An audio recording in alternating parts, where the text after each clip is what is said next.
Hello everyone, welcome to my our channel সম্পাস makeover. আশা করি তোমরা সবাই ভালো আছো, আমিও খুব ভালো আছি।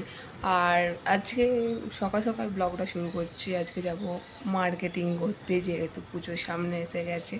আর যে তোমরা সকলেই ভাবছো সকাল সকাল কারা শপিং করতে যায়, আমরা যাই গাইস শপিং করতে সকাল সকাল। বেশি বক বক করবো না। আর কোথায় যাব শপিং করতে, কে কে যাচ্ছে না যাচ্ছে, তার জন্য জানতে হলে পুরো ব্লগটা দেখতে হবে। তো এখন আছি বাড়িতে, তোমরা দেখতেই পাচ্ছ ব্যাকগ্রাউন্ড। এখন যাব 10 নম্বরে বাসেতে, আর সেখানে কারা কারা যাচ্ছে না যাচ্ছে তোমাদের সাথে দেখা হয়ে যাবে। এখন আছি 10 নম্বরে, আর এখানে আমরা দুজন আছি, আর একজন ধুলো করে উঠবে। তারপর আমরা সাংগ্রাইল স্টেশনে চলে এসেছি ট্রেন ধরবো বলে। আর ট্রেন দেখে, এটা হচ্ছে হাওড়া স্টেশন নেমেছি, এটা মেট্রো, এবার মেট্রো করে যাব।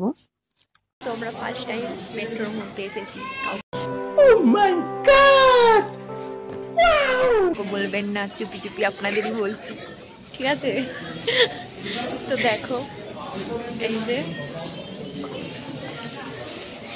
মাকে বলবে না, হ্যালো গাইস, আমার মাকে বলবে না। अच्छा ठीक है। Hello guys. তারপর আমরা মেট্রো থেকে নেমে পড়ছি, আর এরা মানে রিমঝিম বলে প্রথম চাপছে, আর মেট্রো আসছে দেখোই। আর এত মানে প্রথমবার রাস্তা গুলিয়ে ফেলেছিলাম একটু, দেখো মানে অবস্থা হাল খারাপ হয়ে গেছে। তারপর এসেই একটু জুস খেয়ে নিলাম, যা গরম পড়েছে। আর পিয়া হচ্ছে পোজ দিচ্ছে, বলছে দারুণ। আর দেখোই, আর এটা হচ্ছে মানে বলেই যে তোমাদেরকে কোথায় এসেছে, নিউ মার্কেটে শপিং করতে। আর ভালোই ভ্যারাইটি আছে, নিউ কালেকশন উঠেছে পুজো, তোমরা নিঃসন্দেহে আসতে পারো নিউ মার্কেটে, ভালো ভালোই পুজোর কালেকশন উঠেছে। আর এই দেখো এখানে সব বাচ্চাদের মানে ভ্যারাইটি পাওয়া যাবে অনেক ইয়ে। আর আমি অনেক কিছুই ভিডিও নিতে ভুলে গেছি, চুড়িদার থেকে, ওয়ান পিস থেকে, পুতুল থেকে, সব কিছুই পেয়ে যাবে নিউ মার্কেটে, জুতো থেকে, ক্লিপ, বিভিন্ন ভ্যারাইটি।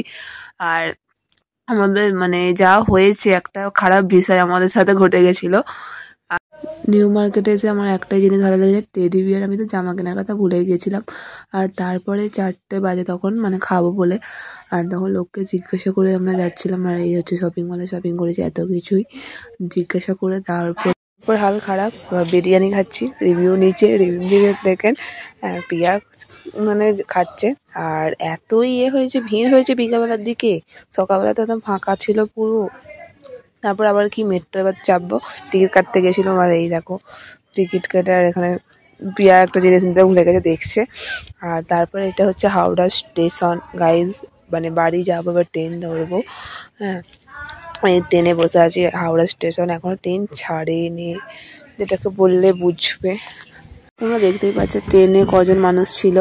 আর হাওড়া স্টেশন এমনভাবে ট্রেন যাচ্ছে, তোমরা মানে বুঝতেই পারবে না যে ঝড়ের গতিতে ট্রেন যাচ্ছে, একদম এত ধীরে ধীরে করে যাচ্ছে হাওড়া থেকে, পুরো একদম কত বলতে পারো টিকিয়াপাড়া অবধি এরকম ভাবে গেছে। আর আজকের মতন এইটুকু, টাটা।